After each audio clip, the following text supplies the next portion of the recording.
ರಾಜ್ಯಪಾಲರ ಭಾಷಣದ ವಿಚಾರ ಇವತ್ತು ಕೂಡ ವಿಧಾನಸಭೆ ಮತ್ತು ವಿಧಾನ ಪರಿಷತ್ನಲ್ಲಿ ಗದ್ದಲಕ್ಕೆ ಕಾರಣ ಆಗ್ತಾ ಇದೆ.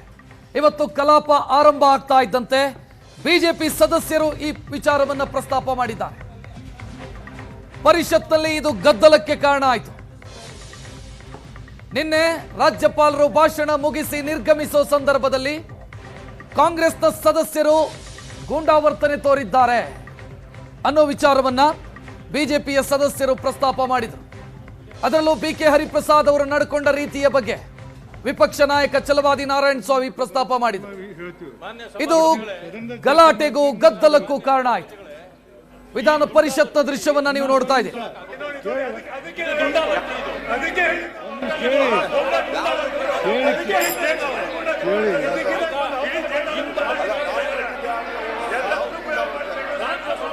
ಕೂಡಿ ನಾ ಮಾಡ್ತೀನಿ, ನೀವು ಕೂಡಿ ನಾ ಮಾಡ್ತೀನಿ. ನಾ ಹೇಳೋದು ಕೇಳಿ. ಒಂದು ನಿಮಿಷ ಕೂಡ್ರಿ. ಅಲ್ಲ ನಾನು ಮಾತಾಡಕ್ ಬಿಡಿ. ನೀವು ಕೂಡ್ರಿ ಒಂದು ನಿಮಿಷ ನೋಡಿ. ಒಂದು ನಿಮಿಷ ನಾ ಹೇಳ್ತೀನಿ, ಕೂಡಿ ಕುತ್ಕೊಳ್ಳಿ. ನಾ ಹೇಳ್ತೀನಿ ನೋಡಿ, ಒಂದು ನಿಮಿಷ ಹೇಳ್ತೀನಿ ನಿಮಗೆ. ನೋಡಿ ನಾ ಹೇಳ್ತೀನಿ, ಒಂದು ನಿಮಿಷ ನಿಮ್ಗೆ ಒಂದು ನಿಮಿಷ. ನೀವು ನನಗೇನು ಪತ್ರ ಕೊಟ್ಟಿರಿ, ಪತ್ರ ಕೊಟ್ಟದ್ದಕ್ಕೆ ಇದನ್ನ ಏನು ಮಾಡಬೇಕು ಅನ್ನೋದನ್ನು ನಾನು ಸಂಬಂಧಪಟ್ಟವ್ರು ತಿಳಿಸಿದ್ದೀನಿ. ಇದ್ರ ಬಗ್ಗೆ ನಾನು ತೀರ್ಮಾನ ನಿಮ್ಗೆ ಕೊಡ್ತೀನಿ. ಈಗ ನೀವು ನೋಟಿಸ್ ಕೊಟ್ಟಿಲ್ಲ. ನೋಟಿಸ್ ಕೊಡೋದ್ರಲ್ಲಿ ಮಾತಾಡೋಕೆ ನನಗೆ ಪರ್ಮಿಷನ್ ಕೊಡೋಕೆ ಯಾವುದೇ ಪರಿಸ್ಥಿತಿ ಇಲ್ಲ. ಅದಕ್ಕೆ ನೀವು ನೋಟಿಸ್ ಕೊಡಿ. ನಾನು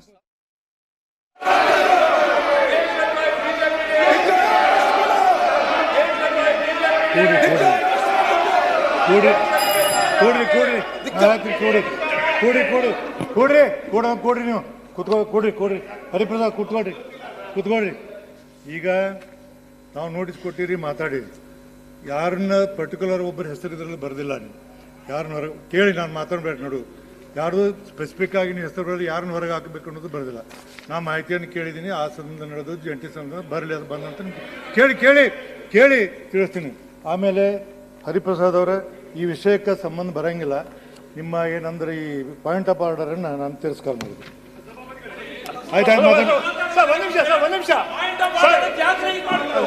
ಆಯ್ತು ಹೇಳಿ. ತಿರಸ್ಕಾರ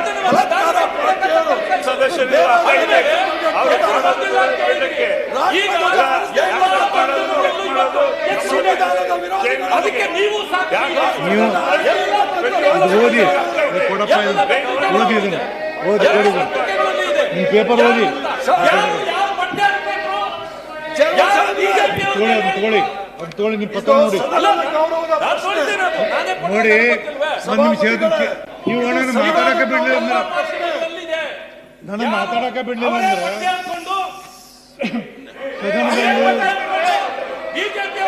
ಅದೆಲ್ಲ ಕಡ್ತಕ್ಕೆ ಹೋಗ್ಬಾರ್ದು.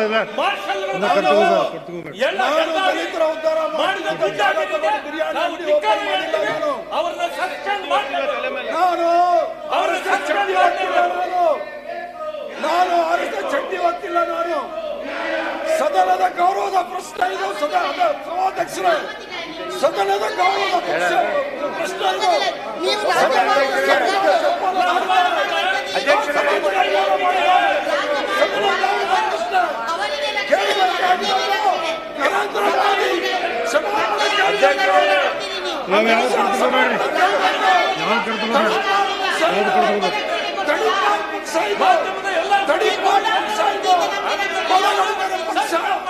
ಅತ್ಯಾಚಾರಿಗಳ ಪಕ್ಷ ಸಭಾಧ್ಯಕ್ಷರೇ, ಸದನದ ಗೌರವ ಇದು.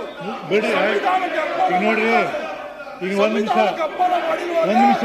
ಸದನದ ಗೌರವ ರಾಷ್ಟ್ರಗೀತೆಗೆ ಅಪ್ಪನ ಮಾಡಿದ್ದಾರೆ. ಭ್ರಷ್ಟಾಚಾರಿಗಳ ಪಾರ್ಟಿ, ಅತ್ಯಾಚಾರಿಗಳ ಲಂಚಗೆಟ್ಟವರು, ತ್ರಿವರ್ಣಧ್ವಜಕ್ಕೆ ಗೌರವ ಕೊಡ್ತಾ ಇರೋರು, ಸಂವಿಧಾನಕ್ಕೆ ಗೌರವ ಕೊಡ್ತಾ ಇರೋರು, ಇವ್ರಿಂದ ನಾವು ಕಲಿಬೇಕಾ? ಪೋಸ್ಕೋ ಕೇಸಲ್ಲಿ ಇರ್ತಕ್ಕಂಥ ನಾಯಕರಿಗೆ ಊಡಾರ ಹಾಕಿ ಭರಿಸ್ತಾ ಇದ್ದಾರೆ.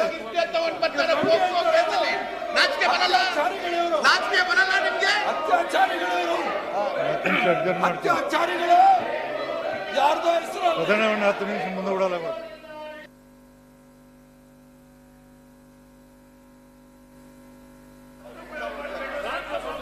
ಕೂಡಿ ನಾ ಮಾಡ್ತೀನಿ. ನೀವು ಕೂಡಿ ನಾ ಮಾಡ್ತೀನಿ. ಹೇಳ್ತೀನಿ. ನಾ ಹೇಳೋದು ಕೇಳಿ. ಒಂದು ನಿಮಿಷ ಕೂಡ್ರಿ. ಅಲ್ಲಲ್ಲ ನಾನು ಮಾತಾಡಕ್ ಬಿಡಿ, ನೀವು ಕೂಡ್ರಿ. ವಿಧಾನ ಪರಿಷತ್ನ ದೃಶ್ಯ ಇದು. ಕಲಾಪ ಆರಂಭ ಆಗ್ತಾ ಇದ್ದಂತೆ ಛಲವಾದಿ ನಾರಾಯಣ ಸ್ವಾಮಿ ನಿನ್ನೆ ಆದಂತ ಘಟನೆಯ ಬಗ್ಗೆ ಪ್ರಸ್ತಾಪ ಮಾಡಿದರು. ನಿನ್ನೆ ರಾಜ್ಯಪಾಲರು ನಿರ್ಗಮಿಸೋ ಸಂದರ್ಭದಲ್ಲಿ ಶಿಷ್ಟಾಚಾರದ ಪಾಲನೆಯಾಗಿಲ್ಲ, ಅವರನ್ನು ಅಡ್ಡಿಪಡಿಸುವಂತ ಕೆಲಸಗಳಾಗಿದೆ, ಗೂಂಡಾವರ್ತನೆ ತೋರಿದ್ದಾರೆ, ತಮ್ಮ ಬಟ್ಟೆಯನ್ನು ತಾವೇ ಹರ್ಕೊಂಡು ಬಿಜೆಪಿಯವರು ಬಟ್ಟೆ ಹರಿದ್ರು ಅಂತ ಹೇಳಿದ್ದಾರೆ. ಅವರ ವಿರುದ್ಧ ಕ್ರಮ ಆಗಬೇಕು, ಅವರನ್ನ ಕಲಾಪದಿಂದ ಸಸ್ಪೆಂಡ್ ಮಾಡಬೇಕು ಅಂತ ಸಭಾಪತಿಗಳ ಮುಂದೆ ವಿಚಾರವನ್ನ ಪ್ರಸ್ತಾಪ ಮಾಡಿದರು. ಇದಕ್ಕೆ BK ಹರಿಪ್ರಸಾದ್ ಕ್ರಿಯಾಲೋಪವನ್ನು ಪ್ರಸ್ತಾಪ ಮಾಡಿದ್ರು, ಪಾಯಿಂಟ್ ಆಫ್ ಆರ್ಡರ್ ಎತ್ಕೊಂಡ್ರು. ಈಗ ಇದನ್ನು ಚರ್ಚೆ ಮಾಡೋದಕ್ಕೆ ಬರಲ್ಲ ಅಂತ ಆಗ ಬಿಜೆಪಿಯ ಕಡೆಯಿಂದಲೂ ಕೂಡ ಆಕ್ರೋಶ ವ್ಯಕ್ತವಾಯಿತು, ಗದ್ದಲಕ್ಕೆ ಕಾರಣ ಆಯಿತು. BK ಹರಿಪ್ರಸಾದ್ ಒಂದು ಸಂದರ್ಭದಲ್ಲಿ ತಾಳ್ಮೆ ಕಳ್ಕೊಂಡು ಬಿಜೆಪಿಯ ವಿರುದ್ಧ, ಬಿಜೆಪಿ ನಾಯಕರ ವಿರುದ್ಧ ಮತ್ತು ಪಕ್ಷದ ವಿರುದ್ಧ ವಾಗ್ದಾಳಿಯನ್ನು ನಡೆಸಿದ್ರು. ಇವರಿಂದ ಪಾಠ ಕಲಿಬೇಕಾದಂತ ಅಗತ್ಯ ಇಲ್ಲ, ಇವರು ಅತ್ಯಾಚಾರಿಗಳಿದ್ದಾರೆ, ಇವರು ರಾಷ್ಟ್ರಧ್ವಜಕ್ಕೆ ಗೌರವ ಕೊಟ್ಟಿಲ್ಲ, ಇವರಿಂದ ನಾನೇನು ಪಾಠ ಕಲೀಲಿ ಅಂತ BK ಹರಿಪ್ರಸಾದ್ ಮಾತನಾಡಿದ್ರು.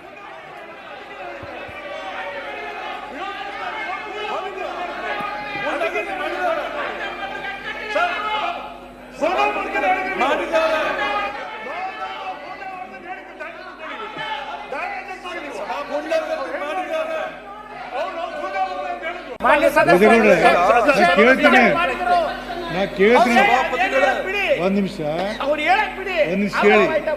ಕೇಳಿ. ಅವರು ರಾಜ್ಯಪಾಲರಿಗೆ ಗಲಾಟೆ ಮಾಡಿದ್ರ ಬಗ್ಗೆ ಮಾತಾಡಿದ್ರು ಅವರೇ ಮಾತಾಡಿ. ಈಗ ತೆಗಿ, ರೆಕಾರ್ಡ್ ತೆಗಿ, ಮಾತಾಡಿದ್ರು.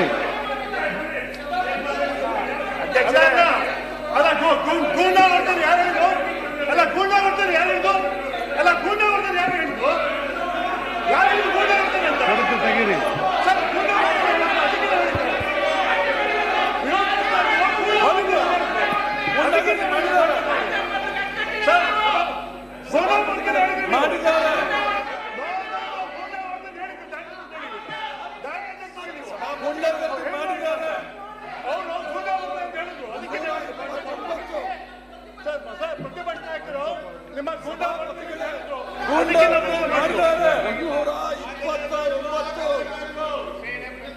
ಸಭಾಪತಿಗಳೇ 329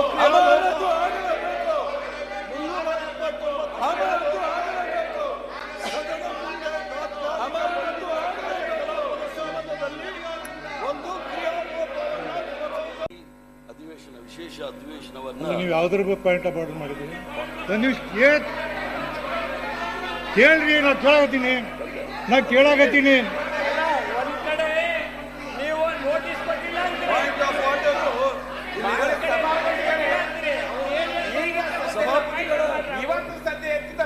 ಸಭಾಪತಿಗಳೇ ಈಗ ಒಂದ್ ನಿಮಿಷ ನಿಮಗೆ ರವಿ ಒಂದ್ ನಿಮಿಷ ಕನ್ನಡ ತಿಳಿತದ ನಿಮ್ಗೆ? ಪಾಯಿಂಟ್ ಆಫ್ ಆರ್ಡರ್ ಎದ್ರ ಬಗ್ಗೆ ಕೇಳಾಕತ್ತೀನಿ, ಮತ್ತೆ ಗಲಾಟೆ ಮಾಡಿ ಎದ್ರ ಬಗ್ಗೆ ಕೇಳಾಕತ್ತೀನಿ. ನಾನು ಕೇಳ್ತೀನಿ, ಅವ್ರನ್ನ ಕೇಳಾಕತ್ತೀನಿ. ಸಭಾಪತಿಗಳೇ ಒಂದೇ ನಿಮಿಷ, ಜಸ್ಟ್ ಬಜ್ಜೇಗೌಡ್ರೆ, ನನಗೂ ಗೊತ್ತಿಲ್ಲ, ಕೇಳ್ತೀನಿ. ಪ್ರತಿಪಕ್ಷ ನಾಯಕರು ಎದ್ದು ನಿಂತ್ಕೊಂಡ್ರು, ನಿನ್ನೆ ನಡೆದಿರ್ತಕ್ಕಂಥ ಘಟನೆ ಬಗ್ಗೆ ಮಾತಾಡಕ್ ಹೋದ್ರು, ಇನ್ನು ಮಾತೇ ಆಡ್ಲಿಲ್ಲ, 2 ಲೈನ್ ಹೇಳಲಿಲ್ಲ. ಅವ್ರು ಪಾಯಿಂಟ್ ಆಫ್ ಆರ್ಡರ್ ಅಂದ್ರು. ಏನ್ ವಿಷಯಕ್ಕೆ ಪಾಯಿಂಟ್ ಆಫ್ ಆರ್ಡರ್? ಇವ್ರು ಇದ್ರ ಬಗ್ಗೆ ಹೇಳ್ತಾರೋ ಅದ್ರ ಬಗ್ಗೆ ನಾ ಕೇಳ್ಬೇಕಲ್ಲ ಅವ್ರನ್ನ. ಪಾಯಿಂಟ್ ಆಫ್ ಆರ್ಡರ್ ಒಂದೇ ನಿಮಿಷ, ಅವ್ರಿಗೆಲ್ಲ ಹಕ್ಕಿದೆ. ಅದಕ್ಕಿಂತ ಮುಂಚೆ ಪೂರ್ತಿ ಏನ್ ವಿಷಯ ಅಂತ ಪ್ರತಿಪಕ್ಷ ನಾಯಕರಿಗೆ ಹೇಳಕ್ ಕೊಡಿ, ಆಮೇಲೆ ಅವ್ರು ಪಾಯಿಂಟ್ ಆಫ್ ಆರ್ಡರ್ ಮಾತಾಡಕ್ ಕೊಡಿ. ಪಾಯಿಂಟ್ ಆಫ್ ಆರ್ಡರ್ ಎದ್ರ ಮೇಲೆ ಅಂತ ಕೇಳ್ಬೇಕಲ್ಲ ಕೇಳೋಣ, ಕೊಡ್ತೀನಿ ಮಾತಾಡಕ್ ಅವ್ರಿಗೆ. ಹೇಳಿ ಅವರು ಇದರ ಬಗ್ಗೆ ಎದ್ರ ಬಗ್ಗೆ ಕೇಳೋಣ. ಇನ್ನು ಬಂದ ತಕ್ಷಣ ಪಾಯಿಂಟ್ ಆಫ್ ಆರ್ಡರ್ ಎಂತ ವಿಷಯ ಸಭಾಪತಿಗಳೇ? ಓದ್ಕೊಳ್ಳಿ, ಪಾಯಿಂಟ್ ಆಫ್ ಆರ್ಡರ್ ಕೇಳೋಣ. ಇನ್ನು ಬಂದ ತಕ್ಷಣ ಪಾಯಿಂಟ್ ಆಫ್ ಆರ್ಡರ್ ಎಂತ ವಿಷಯ ಸಭಾಪತಿಗಳೇ? ಓದ್ಕೊಳ್ಳಿ, ಪಾಯಿಂಟ್ ಆಫ್ ಆರ್ಡರ್ ಇದ್ದಾಗ ಎದ್ರ ಬಗ್ಗೆ ಅನ್ನೋದು ಹೇಳ್ಬೇಕು, ಗೊತ್ತಾಗಬೇಕು. ಅವ್ರು ಹೇಳಿ, ನಾ ಕೇಳಿ ಚುರುನೆ ಮಾಡ್ದಂಗೆ ಎಂತ ಪಾಯಿಂಟ್ ಆಫ್ ಆರ್ಡರ್ ಅವ್ರದ್ದು? ಅದ್ರ ಸಲುವಾಗಿ ಆಗ್ತದೆ. ಸಭಾ ನಡೆಯುವಂತ ಹೇಳಿ ಒಂದ್ ನಿಮಿಷ ನೀವು ಯಾವ್ದ್ರ ಪಾಯಿಂಟ್ ಆಫ್ ಆರ್ಡರ್ ಮಾಡಿದ್ದೀನಿ? ನಾ ಕೇಳ್ತೀನಿ. ಒಂದ್ ನಿಮಿಷ ಕೇಳಿ. ಅವರು ರಾಜ್ಯಪಾಲರಿಗೆ ಗಲಾಟೆ ಮಾಡಿದ್ರ ಬಗ್ಗೆ ಮಾತಾಡಿದ್ರು. ವಿಧಾನ ಪರಿಷತ್ನಲ್ಲಿ ಆಗ್ತಾ ಇರುವಂತ ಚರ್ಚೆಯ ದೃಶ್ಯ ಇದು, ಆಗಿರುವಂತ ಚರ್ಚೆಯ ದೃಶ್ಯ ಇದು. ಕಲಾಪ ಆರಂಭ ಆಗ್ತಾ ಇದ್ದಂತೆ ಛಲವಾದಿ ನಾರಾಯಣಸ್ವಾಮಿ ನಿನ್ನೆಯ ವಿಚಾರವನ್ನು ಪ್ರಸ್ತಾಪ ಮಾಡಿದರು. ಈಗ ಒಂದು ಅಪ್ಡೇಟ್ ಬರ್ತಾ ಇದೆ. ರಾಜ್ಯಪಾಲರ ಭಾಷಣದ ವಿಚಾರಕ್ಕೆ ಬಿಜೆಪಿ ಮತ್ತು ಕಾಂಗ್ರೆಸ್ ಮಧ್ಯೆ ಗದ್ದಲ ಆಗಿದೆ. ಸದ್ಯ ಅಡ್ಜರ್ನ್ ಆಗಿದೆ ವಿಧಾನ ಪರಿಷತ್ ಕಲಾಪ ಅನ್ನುವಂತ ಮಾಹಿತಿ. ಕಲಾಪವನ್ನ 10 ನಿಮಿಷಗಳ ಕಾಲ ಮುಂದೂಡಿದ್ದಾರೆ ಸಭಾಪತಿ ಬಸವರಾಜ್ ಹೊರಟ್ಟಿ ಅನ್ನೋದು ಈಗ ಸಿಗ್ತಾ ಇರುವಂತ ಅಪ್ಡೇಟ್. ಕಲಾಪ ಅಡ್ಜರ್ನ್ ಆಗಿದೆ 10 ನಿಮಿಷಗಳ ಕಾಲ. ಗದ್ದಲ ನಿಯಂತ್ರಿಸುವಂತ ಪ್ರಯತ್ನವನ್ನ ಸಭಾಪತಿ ಹೊರಟ್ಟಿ ಅವರು ಮಾಡಿದ್ರು, ಆದರೆ ಸಾಧ್ಯ ಆಗಲಿಲ್ಲ. ಈಗ ಕಲಾಪವನ್ನ 10 ನಿಮಿಷಗಳ ಕಾಲ ಮುಂದೂಡಲಾಗಿದೆ ಅನ್ನೋ ಅಪ್ಡೇಟ್ ಲಭ್ಯವಾಗ್ತಾ ಇದೆ. ವಿಷಯ ಎತ್ತೋದಕ್ಕೂ ಮುಂಚೆ ಕ್ರಿಯಾಲೋಪ ಅಂದಿದ್ದು ಕೂಡ ಲೋಪ ಅಲ್ವೇ? ಕ್ರಿಯಾಲೋಪ ಅಂದ್ಮೇಲೆ ಅದು ಲೋಪ ಅಲ್ವೇ? ಅದನ್ನ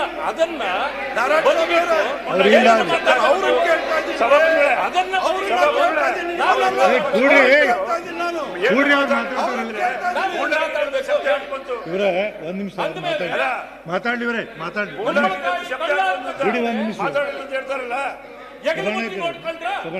ಅವ್ರು ಮಾತಾಡಿದ್ಮೇಲೆ ಹೆಗಲ ಮುಟ್ಟು ನೋಡ್ಕೊಂಡ್ರ ನನ್ನ ಪ್ರಶ್ನೆ ಇದು ಸದನವನ್ನ ದಾರಿ ತಪ್ಪಿಸ್ತಕ್ಕಂತ ಇದಕ್ಕೆ ಅವಕಾಶ ತಾವು ಕೊಡಬಾರದು.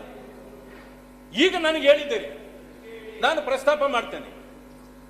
ನಿನ್ನೆ ಗೌರವಾನ್ವಿತ ರಾಜ್ಯಪಾಲರನ್ನ ಸದನಕ್ಕೆ ಕರೆಸಿ 2 ಸದನದ ಸದಸ್ಯರುಗಳನ್ನ ಅವರು ಅಡ್ರೆಸ್ ಮಾಡತಕ್ಕಂಥದ್ದು ಇತ್ತು. ಜಂಟಿ ಸದನವನ್ನ ಅಡ್ರೆಸ್ ಮಾಡತಕ್ಕಂಥ ಸಂದರ್ಭದಲ್ಲಿ ಅವರು ಬಂದರು. ಬಂದ ನಂತರ ಅವರ ಕೆಲಸವನ್ನ ತಾವು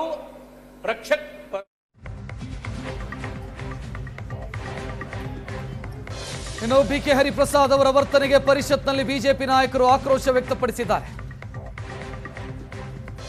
ಹರಿಪ್ರಸಾದ್ ಅವರ ನಿನ್ನೆಯ ನಡವಳಿಕೆಯ ಬಗ್ಗೆ ಬಿಜೆಪಿ ಆಕ್ರೋಶ ವ್ಯಕ್ತಪಡಿಸಿರೋದು. ಬಿಜೆಪಿಯವರು ಈ ವಿಚಾರ ಪ್ರಸ್ತಾಪ ಮಾಡ್ತಾ ಇದ್ದಂತೆ ಬಿಕೆ ಹರಿಪ್ರಸಾದ್ ಕ್ರಿಯಾಲೋಪ ಎತ್ತಿದ್ರು, ಪಾಯಿಂಟ್ ಆಫ್ ಆರ್ಡರ್ ರೈಸ್ ಮಾಡಿದ್ರು. ಇನ್ನು ಮಾತೇ ಶುರು ಮಾಡಿಲ್ಲ, ಏನ್ರಿ ನಿಮ್ದು ಪಾಯಿಂಟ್ ಆಫ್ ಆರ್ಡರ್ ಅನ್ನೋದು ಬಿಜೆಪಿಯ ಪ್ರಶ್ನೆ. ಬಸವರಾಜ್ ಹೊರಟ್ಟಿ ಏನದು ಪಾಯಿಂಟ್ ಆಫ್ ಆರ್ಡರ್ ಅಂತ ಕೇಳೋ ಪ್ರಯತ್ನವನ್ನ ಮಾಡಿದ್ರು. ಗದ್ದಲ ಜೋರಾಯ್ತು.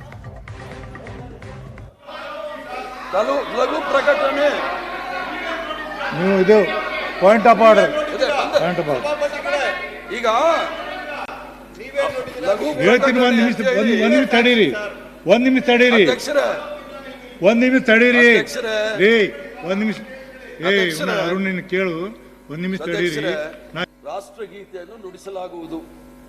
ವೇದಿಕೆ ಮೇಲೆ ಘನವೆತ್ತ ರಾಜ್ಯಪಾಲರ ಎಡಭಾಗದಲ್ಲಿ ಮಾನ್ಯ ಸಭಾಪತಿಯವರು ಮತ್ತು ಬಲಭಾಗದಲ್ಲಿ ಮಾನ್ಯ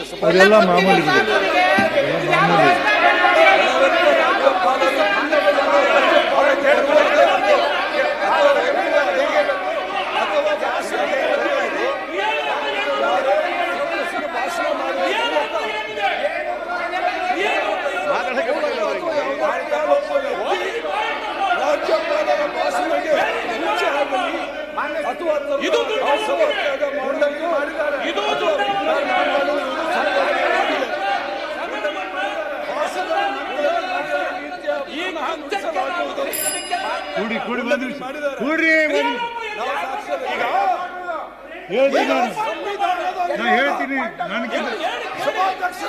ಕೇಳಕ್ ಬಿಡಿ ನಮಗೆ ಕೇಳಕ್ ಬಿಡಿ.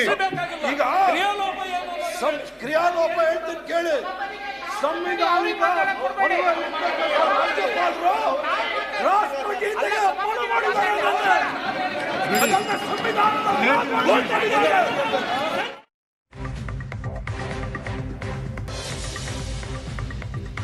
ಜಂಟಿ ಅಧಿವೇಶನದಲ್ಲಿ ರಾಜ್ಯಪಾಲರಿಗೆ ಹರಿಪ್ರಸಾದ್ ಅವರು ಅಡ್ಡಿಪಡಿಸಿದಂತ ವಿಚಾರಕ್ಕೆ ಸಂಬಂಧಿಸಿ ಇವತ್ತು ಬಿಜೆಪಿ ಸದಸ್ಯರೇನು ಪ್ರಶ್ನೆ ಮಾಡಿದ್ರು. ಅದಕ್ಕೆ ಬಿಕೆ ಹರಿಪ್ರಸಾದ್ ಗರಂ ಆದರು.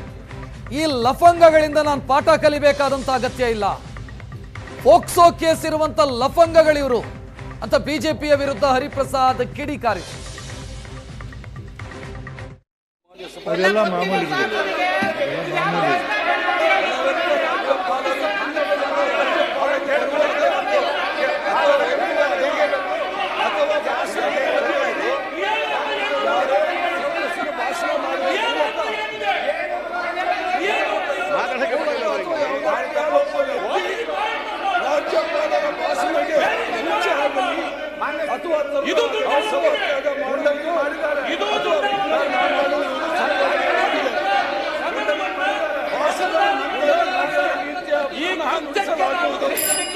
ಕೂಡಿ ಕೂಡಿ ಬಂದ್ರಿ ಕೂಡ್ರಿ ನಾ ಹೇಳ್ತೀನಿ ನನಗಿಂತ ಕೇಳಕ್ ಬಿಡಿ ನಮಗೆ ಕೇಳಕ್ ಬಿಡಿ ಈಗ ಕ್ರಿಯಾಲೋಪ ಹೇಳ್ತೀನಿ ಕೇಳಿ. ಸಂವಿಧಾನಿಕ ರಾಜ್ಯಪಾಲರು ರಾಷ್ಟ್ರಗೀತೆಗೆ ಅಪಮಾನ ಮಾಡಿದ್ದಾರೆ. ಅದನ್ನ ಸಂವಿಧಾನದ ರಾಷ್ಟ್ರಗೀತೆ ಕೇಳಬೇಕಾಗಿತ್ತು. ಅದನ್ನ ಬಿಟ್ಟು ಅದನ್ನ ಅಪಮಾನ ಮಾಡಿದ್ದಾರೆ. ಯಾಕಂದ್ರೆ ಈ RSS ಅವರು ಯಾವತ್ತೂ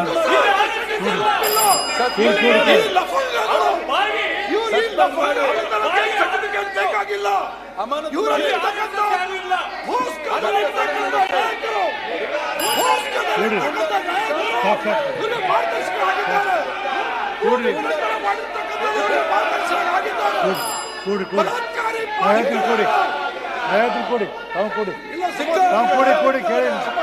ಕೇಳಿನ ಕೂಡಿ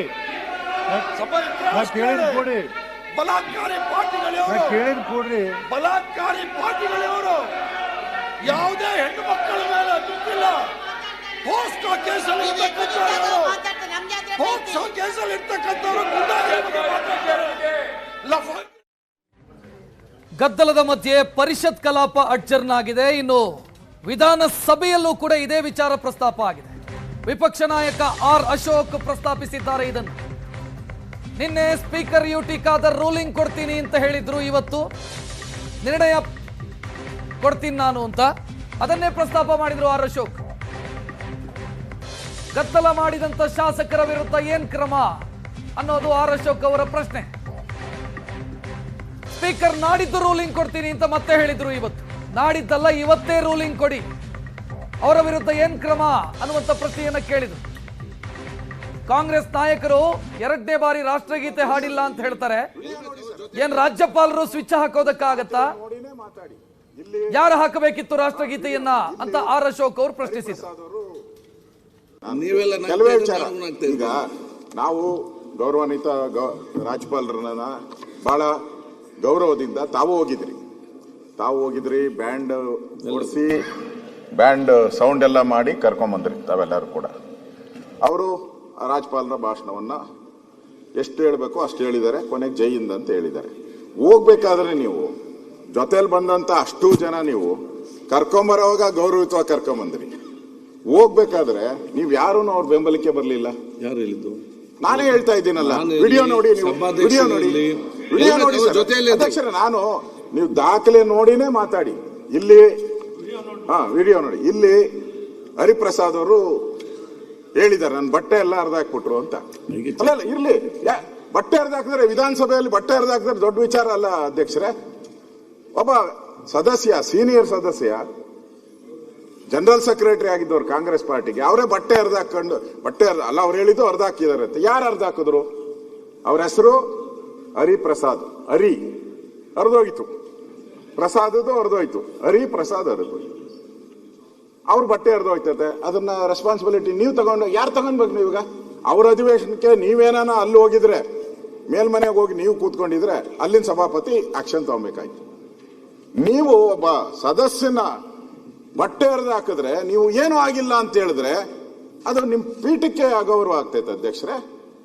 ಹೌದು, ಬಟ್ಟೆ ಅವರು ಮೀಡಿಯಾದಲ್ಲಿ ಹೋಗಿ ಏನ್ ಮಾತಾಡಿದ್ದಾರೆ ಗೊತ್ತೇನು? ಎಲ್ಲ ನನ್ನ ಬಟ್ಟೆ ಎಲ್ಲ ಹರಿದು ಹಾಕ್ಬಿಟ್ರು ಅಂತ ಹೇಳಿದ್ದಾರೆ. We are making some procedural systems and we are working.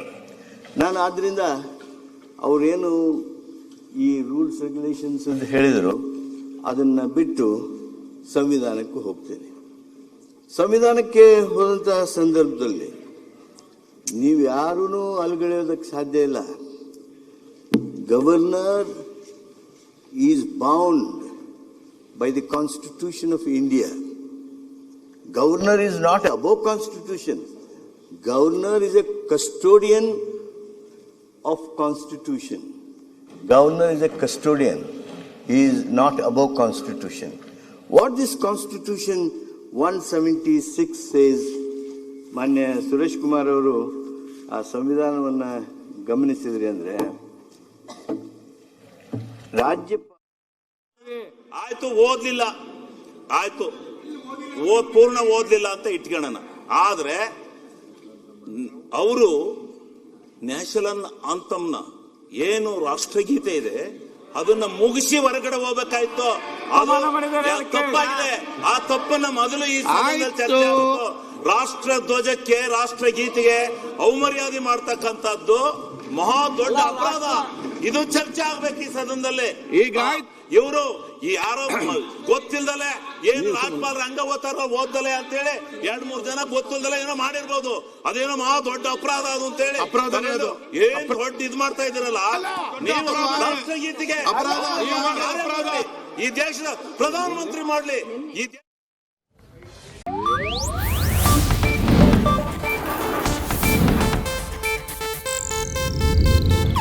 ಇದು ಏಷ್ಯಾನೆಟ್ ನ್ಯೂಸ್ ನೆಟ್ವರ್ಕ್ ಪ್ರಸ್ತುತಿ.